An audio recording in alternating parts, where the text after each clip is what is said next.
Narrator. ஒரு அழகான கிராமத்தில் ராஜா என்ற மரவெட்டி வாழ்ந்து வந்தான். அவன் மிகவும் ஏழை. ஆனால் நேர்மையானவன். தினமும் காட்டுக்குச் சென்று மரங்களை வெட்டி விற்று வாழ்க்கை நடத்தினான். ராஜா, என்னிடம் பணம் குறைவாக இருக்கலாம். ஆனால் நேர்மையை நான் ஒருபோதும் விடமாட்டேன். நரேட்டர். ஒருநாள் ஆற்றங்கரையில் ஒரு பெரிய மரத்தை வெட்டிக் கொண்டிருந்தான். திடீரென்று அவன் கோடாரி கையிலிருந்து தவறி ஆற்றில் விழுந்தது. ராஜா, ஐயோ! என் கோடாரி போய்விட்டதே. இப்போது நான் எப்படி வேலை செய்வேன்?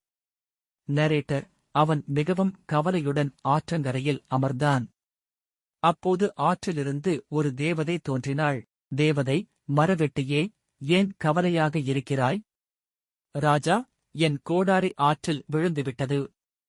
நரேட்டர். தேவதை நீரில் மூழ்கி ஒரு தங்கக் கோடாரியைக் கொண்டு வந்தாள். தேவதை, இது உன் கோடாரியா? ராஜா, இல்லை அம்மா. அது என்னுடையது அல்ல. நரேட்டர். மீண்டும் தேவதை நீரில் மூழ்கி வெள்ளிக் கோடாரியைக் கொண்டு வந்தாள். தேவதை, இது உன்னுடையதா? ராஜா, இல்லை. அதுவும் என்னுடையது இல்லை. நரேட்டர். மூன்றாவது முறையாக தேவதை இரும்புக் கோடாரியைக் கொண்டு வந்தாள். ராஜா, ஆமாம். இதுதான் என்னுடைய கோடாரி. தேவதை, உன் நேர்மையைப் பார்த்து நான் மகிழ்ச்சியடைந்தேன். நரேட்டர். தேவதை தங்கக் கோடாரியையும் வெள்ளிக் கோடாரியையும் பரிசாக கொடுத்தாள். ராஜா, நன்றி அம்மா. நான் எப்போதும் நேர்மையாகவே இருப்பேன். நரேட்டர். அதன் பிறகு ராஜா மகிழ்ச்சியாக வாழ்ந்தான்.